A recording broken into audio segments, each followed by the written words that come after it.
And Chris, thank you for your time. How are you? I'm great, Lee. How are you today, my friend?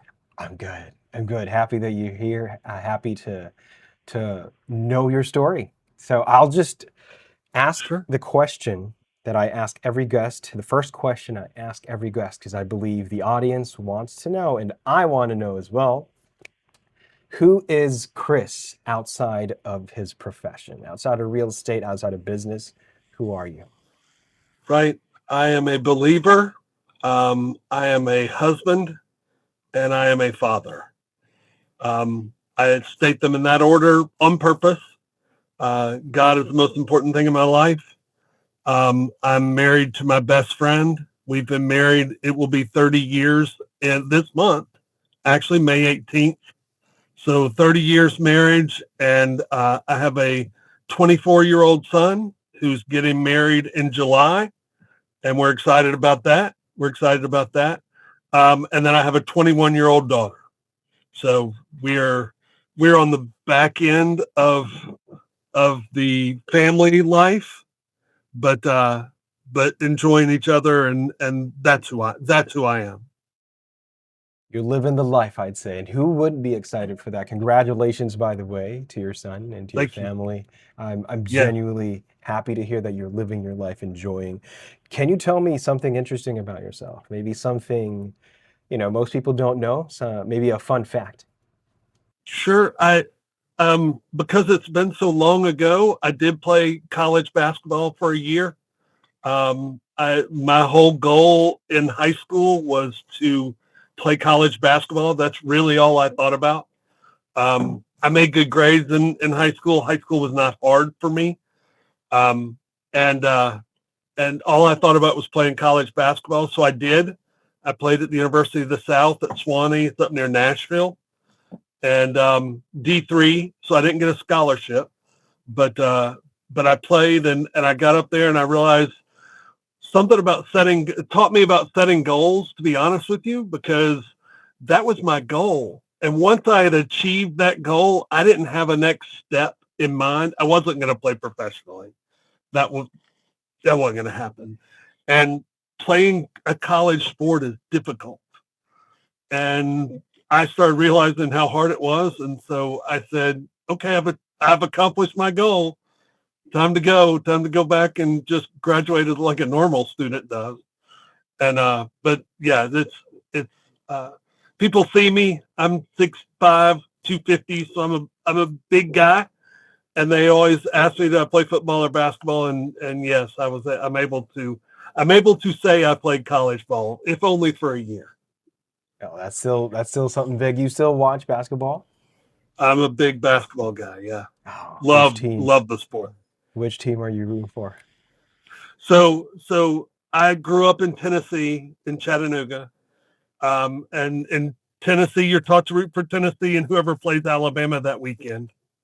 And I moved to the state of Alabama, and my lovely bride went to Auburn. My father-in-law played football at Auburn. My son graduated from Auburn last August, so we're an Auburn family. Oh, that's good. In the NBA, for me, he's not the greatest player, Okay. but to me, my favorite is Steve Nash. Go Phoenix. Oh, good. Steve Yeah, Nash. Who's yours? he was legit. So I grew up a Carolina basketball fan. Okay. So my uncle was the dean of the dental school in Chapel Hill, and Uncle Ted kept the clock at all the home basketball games. So I grew up watching Carolina basketball because he had like a head of white hair. So every time they panned up and down the court, I could see Uncle Ted sitting at the scores table. And I'll never forget, it was 1981. So I was maybe 12, 11 or 12.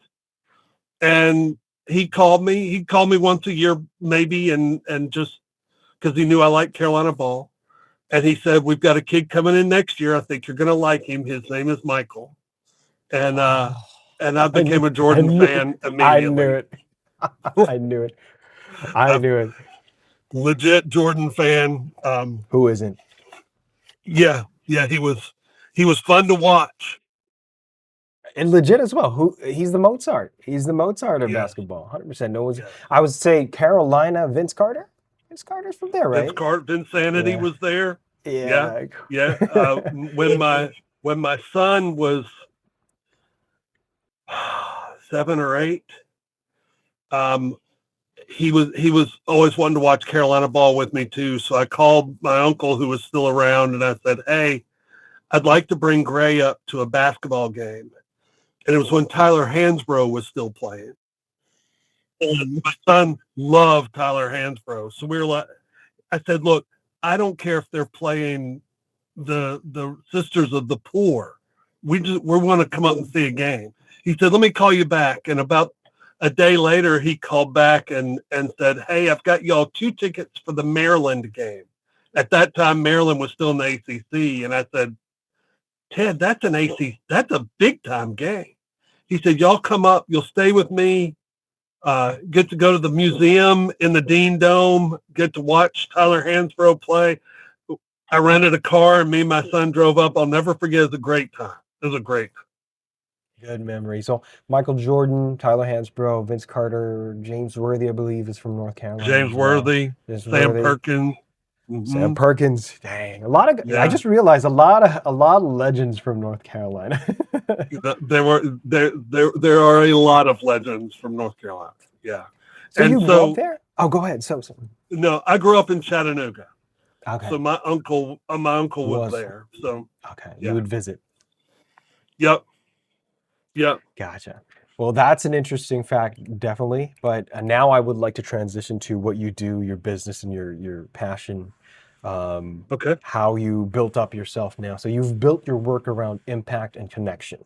That's what I've Yeah. researched about you, and I do believe that. What Uh-oh. experiences, what experiences in your life, especially your early life, um, what what experiences have shaped you to see your success today? My so I was raised by a single mom, and my mom. So it's just me and her. I'm an only child of a single mom who was trying to start a nonprofit as she was raising me. So uh, I don't know if you're familiar with nonprofits, but they don't pay a lot. So I still don't know where every meal came from, except by the grace of God. And she taught me that. She taught me to work hard, and she taught me to care about people and making connections with people. And she was the type of person that uh, she could talk to a brick wall if the brick wall would stand there long enough. We used to say, um, and she was also so spiritually in touch. She could be driving down the road, and if God said turn left, she would turn on the blinker and turn left. And I've always wanted to be that type of person and that much in touch with my spiritual father. And so that's kind of shaped everything that I've done in my life. Really has. I spent 24 years working with the YMCA, running camps, like resident camps. Uh, so always tried to work with people and trying to learn more about people and build those relationships. Sure. Gotcha. How'd you? So it's been with you for a long time, right? Obviously, like being Yeah. brought up with such such faith and such care, and it's obviously like you're purpose driven, not just goal oriented, but believe you're purpose driven. How did you get to founding? How did you become the founder of PaxHaven from there? Can you tell us the story and how you got there? So so yeah. I work a W-2 job with SERVPRO, and my job with SERVPRO is sales and business development. So I drive around all day in a bright green car that says SERVPRO on it, and I call on churches, schools, and assisted living facilities. And so my job literally is to make friends with people in those facilities so that if something bad were to happen, they call me, and I'm able to help them out. So I do a lot of giving my card and going, here's my card. I hope you never have to use it. That's a really bad sales pitch, but it's the truth. So I spent a lot of time doing what Zig Ziglar used to call windshield university, meaning I don't listen to a lot of music when I'm driving, but I drive for a living. So I'm in the car all the time. So I listen to a lot of podcasts and I listen to a lot of books on tape and I listen to a lot of that sort of thing. And I'm kind of curious by nature anyway. So I had a job that came through. I'm sorry, I'm having to start my car. I apologize for that. I had a job that came through that was pretty good as far as what it paid me, and I thought I need to find something to do with this money because it's just you put it in your bank account and it just goes away. You'll spend what is there. And I met with a money manager who's a friend of mine, and he said, "Have you ever heard of Subject 2?" And I said, that's Greek. I don't know what you're talking about. And he said, I don't know anything about it, but I know a guy that I manage his money. He's a big into Subject 2, and it's about buying real estate. And he said, he's got more money than he knows what to do with. I went, oh, all right, I'll look into it. And if you go on YouTube or whatever and type in Subject 2, a guy by the name of Pace Morby will blow up all over your screen.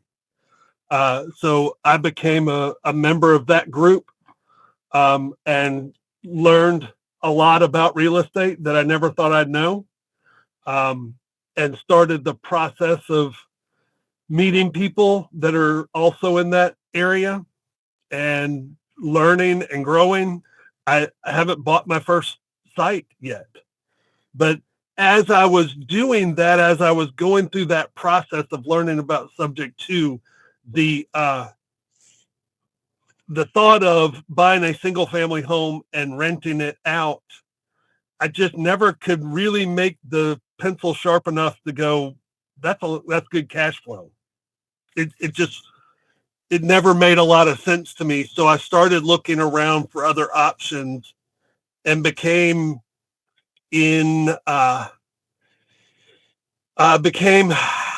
excited about the idea of co-living. Co-living is where you buy a house that's 3-2 and you turn the den and the living room into other bedrooms. So instead of 3, you're putting 5 people in and you're renting it out by the room. The math better with that. So I like that idea. I joined another group on co-living and started learning about that. Excuse me. And have started the process of, that's where PaxHaven comes in. PaxHaven is my initial start at doing co-living. Again, my son was at Auburn and he was living with 3 other guys for 3 years. And I realized that, wait, that's a 4-bedroom apartment. And I know I'm paying $1,000 a month. So that other parent's paying $1,000 and that other parent's paying $1,000 and that other parent's paying $1,000. And I went, wow, this may be the way to go. So I have started the process of looking for houses that fit that concept in areas that are okay with that concept. A lot of cities are a little maybe not as excited about putting that many people in a single family home. But there are other areas where it's such a people are moving to those communities so much that they need to become a little bit more population dense is the term I would use. Increase population density in order to have housing for people. So the thought is to purchase a home, to build it out, to multiple bedrooms and rent it out in that regard. As I've started learning more about that and thinking about the management side of it, and this kind of relates with my SERVPRO time too, being on call as somebody manager, property manager, or whatever. I knew that every time that rang, I had to go somewhere, and I wasn't able to go to dinner with my wife really without this ringing. And for SERVPRO, I was the low man on the totem pole. So every time they would decide who was going to do the on-call week, I got Christmas week. So there are literally 3 years of Christmas photographs with me in a SERVPRO shirt and my SERVPRO car outside, ready to go at a moment's notice. I say all that to say I have also founded another company having to do with that called Aligned AI. Aligned AI is using AI for smaller businesses, and the genesis of that was, I think somebody did a demonstration of what they're doing in their co-living home, where they basically had wrapped LLM, a large language model, a GPT, wrapped it so that when their people moved in, they could use that chat GPT and do maintenance requests, could go on and go, I'm new here, what's a good pizza joint, whatever.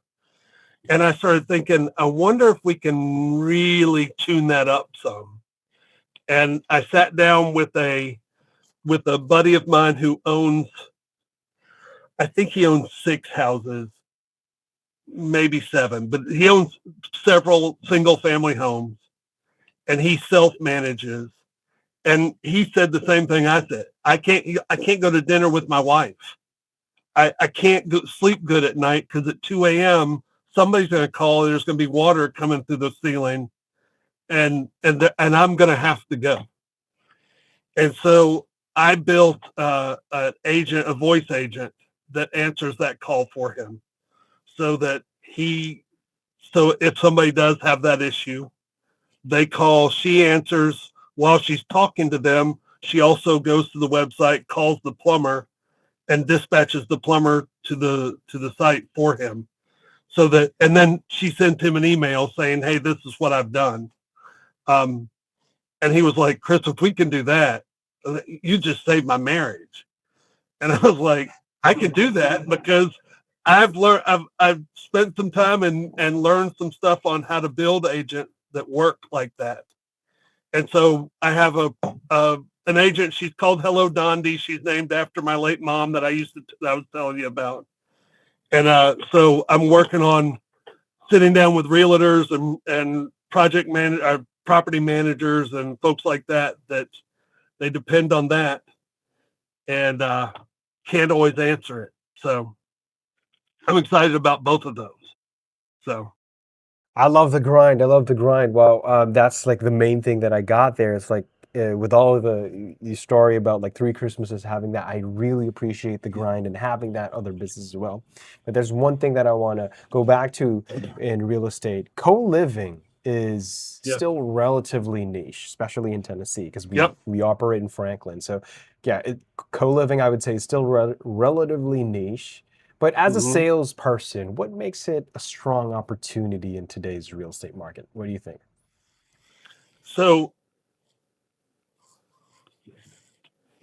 I learned, again, curiosity is something that drives me crazy most of the time because I want to know what's going on. And about 25% of people who graduate from college move home when they're done with college for at least 3 to 5 years. Okay. So my son was graduating from college and he's living at home until he gets married in a couple months. So those people, typically you've been in a college environment where there are people knocking on your door 24/7 wanting to go do stuff. There's always something going on. And now you've moved home and you've gotten a job at a corporation somewhere and you're going to work and you don't know anybody at work. All right. You don't really, most of them have been in those jobs. They're older people, most like married and with kids or whatever. And so you are alone at work. Even around a group of people, you're alone. And you come home at night to your parents' house and you go in your room. And if you're like my son was, you go in and play video games for 3 hours and go to sleep. So the co-living is not just a answer to me making more money as an investor. It's an answer to the loneliness epidemic that I think is killing our kids nowadays because it builds community. Co-living, the co stands for community. And if you intentionally, not just put a house out and have people move in, but intentionally put people in and build a community in that house, it becomes much more attractive. Then that guy who just graduated goes to work, may not know anybody at work, but he comes home and there's always something going on. There's people playing Uno at the kitchen table. There's people around. Now he can go to his room and lock the door and treat it like an apartment. But if you work to develop community intentionally, then that's kind of what that's about. I see. And I don't know that I answered your question there. I'm You sorry. did. You did. Okay, You did. good. Yeah, the hell of a sales pitch, I would say. That was really good. Really good. I can see the Good. salesman in you. So you're ready to buy it from me? As a marketing guy, yes, I would, but like I think that's a big deal because I mean, I don't look like it, but I'm beyond the age of, I'm with you on this. I see this with Yeah. younger people as well. It's a lot of people think of like when they go to college, they think it's the lessons, it's the classes, it's the lectures. But in hindsight, people knocking on your dorm room, talking to people Right. outside, that's the lesson a lot of kids don't get nowadays, right? A lot of them are afraid to say hi or even to say no, right? Even to say no, that's a big skill to have. And like, that's a really big lesson that I think those are wonderful advocacy, and loneliness isn't a typical real estate problem. And that's a No. really good, I mean, it is a typical problem, but it's not a problem people look at when they think of real estate, right? People talk about, they talk about, foreclosure or like getting the right Yeah. price. But I think that's one aspect where you saw it. But what other things did you see? When you started seeing that loneliness was something to solve, right? What other things outside of, the setting in college, are there any other angles to this where you feel like promoting co-living space solves loneliness? So I've also written a book on loneliness. It's called The Path. It's not yet put out there. It's not yet published. It's being published. And it's not just that age group that is suffering that regard. Look, I'm old. I'm an old dog who learned the AI a new trick. Okay. But as an adult, as a 50-plus-year-old adult, I know that men specifically are suffering this because we don't talk about it. We don't talk about it. So if there's a way to do, and there is a way to have men who may have never gotten married, may have gotten married and didn't work out, and they have an opportunity to live in community somewhere. Because just going and living in an apartment's one thing. It's fine, but you've got to work to create your own community in an apartment setting. In a co-living home, you're in a house. That's a family unit in my eyes. And so building it that way is another opportunity there. And then a lot of people are doing co-living for real specific groups. I've seen co-living being done for not elderly, but older senior adults who their partners have passed. They don't want to live they're well enough. They don't need to live in assisted living. They don't want to live in an apartment by themselves, but this provides an opportunity. And then combining some of those is another really cool opportunity. Excuse me, to have some of the older, some of the college age, some of that intergenerational opportunity it's just kind of where I see it going. See, and one thing I got from this is also we talked about, or you said that some people are wary or cautious about co-living, but another advantage to it is also security. If we think about it, if you live with more Mm-hmm. people, that's more security, right? And that's you Mm-hmm. solve like you hit two birds with one stone, you know, the loneliness and the security, actually three birds if you think about it, the socialization aspect. And Oh yeah. uh, have you lived in a co-living space yourself, like before this, or was PaxHaven your first experience? It's been my first experience, and just watching what my son did, and kind of going, that college aspect of this is that's kind of cool, not just for him and the friends that he's made through that, but also the people who actually own the buildings.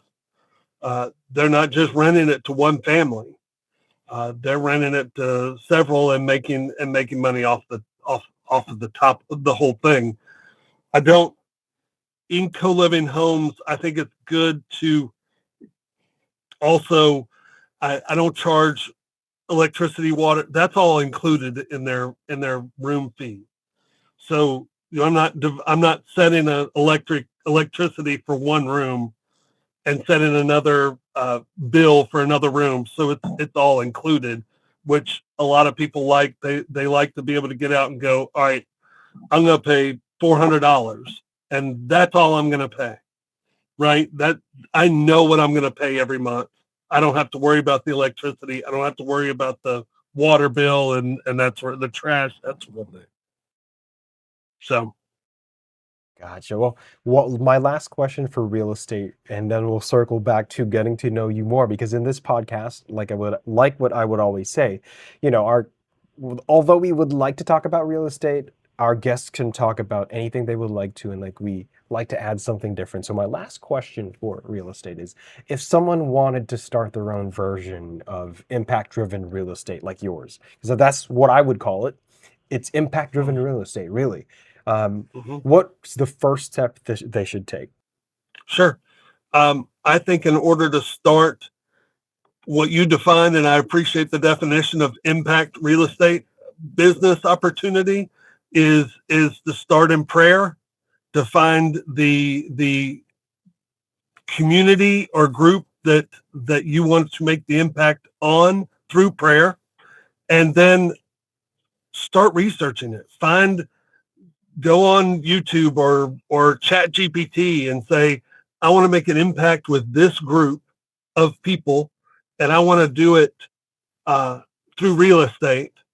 And you start looking through ideas, and that's really how I did it. Um, the name PaxHaven means peaceful place of rest, so that's where I got that. And so, and as I started building it, I started going, okay, this is pretty cool. Okay, well, that's a neat idea, and it grows. Thank you. I appreciate that. I'm so happy that we got that clearly now. I can Good, confidently say we will get that out of the episode 100%. I appreciate that, Chris. awesome. And Yeah, two marketing people talking, that's what we're going to do. Like, we're going to come up with yeah, names, and again, impact driven real estate. And I think that's going to be your thing. I like it. You can use that. You can use that 100%. Well, Oh, I'm now gonna. yeah, let's now move to something more personal, um, more up to speed in real estate and beyond. This is what I like the podcast, or where I like the podcast to go to through the end. How do you do it, Chris? Because this is a question that has been running through my mind. How do you do it? How do you do everything? You go through the grind and stay strong. How do you do it? I'm gonna keep coming back.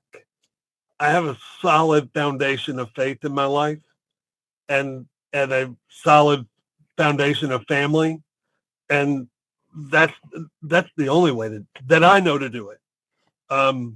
But what my mom built in me is is that, and I know that it's nothing I have is mine. It's all on loan from him. So if it goes away, it goes away, and I wasn't supposed to have it anyway. So I, I hate to keep giving the same answer to different questions, but it is that's where it is. Well, now, next question here is obviously having an advocacy, helping people, being impact driven, like what you always say, that's a gift for you. I can see that it's a gift. How about sales and marketing? Was it a gift for you, or did you have to learn it? Was it a skill that you learned, or was it a God given gift that you were naturally a sweet talker, I would say? Uh, I like to talk to people. Um, Sometimes that can be a gift for sales and marketing. Sometimes it can be a hindrance to my sales and marketing. In the Aligned AI and the Hello Dondi recently, I found myself meeting with realtors and uh, real estate people who own real estate and management companies, and I find myself talking too much. In sales, it's supposed to be 20% me and 80% them, but I'm passionate about what I do, so it kind of word vomits out. And I'm trying to learn the skill, because I believe in sales is skills. I believe it's building skills. So I believe you can build those skills whether you are an introvert or an extrovert, or high I on the disc profile like I am, or a high C on the disc profile. You can still be a salesman because you build the skill set of questions and digging deeper and empathetic listening and learning how to find the gap between where the person is and where they want to be, and then you can word vomit and show them how what you have gets them from here to there. Gotcha. What I got from that is like the talking to people, building relationships was the gift, and then actual sales was the skill, right? And I Yeah, love that you mentioned the disc. When I was a trainer and also before I was sales too, the disc was a big thing, right? It was like a mind yeah, reading tool, and I believe you're an IS. absolutely. I'm a DI. If you could read it, I'm a DI. Okay. Yep. I believe you're an Yep. IS, correct? I'm off the charts. I with S as my, yeah. There's no doubt. 100% There's IS. I no doubt. love it. There's no Oh, doubt. Yep. I too used to. So after 24 years with the Y and doing camp stuff, I left and started a company back then that was on teamwork, communication, and leadership skills. And I would go to large companies and do team building and leadership training, that sort of thing. And I used the disc as the opening. Everybody got a disc profile. I bring them in, put them all together, and then build the whole training off the disc profile. same. I had some training sessions as well. Mine was for teachers who were teaching Oh, people okay. abroad, right? So Great same idea. training. Yeah. Disc is like, I Yeah. think we're all on the same page here, brother. So the disc is Yes, we like, are. it's really mind reading for me, and like it's your what's in it for them moment. It's the light bulb moment when they get it. But the beauty about the disc for me is it's not like the usual personality profiles where they lock you in. It's really Yep. versatile. You had different situations. You're a C. You're conscientious. Different Yep. situations. You're a D. That's what I love about the disc. I love hearing that. And speaking of confidence and skill with the disc, is that we get all of that indicators there. I asked this question because I like to keep a tally with our guests. For you, I know in the perfect world, a combination of skill and confidence is what's needed, right? Perfect balance of that. But if you were to Mhm. choose which to lean on, or what a person would lean on, preferably, which is more important, skill or confidence for you? Uh, you're gonna hate me. because No.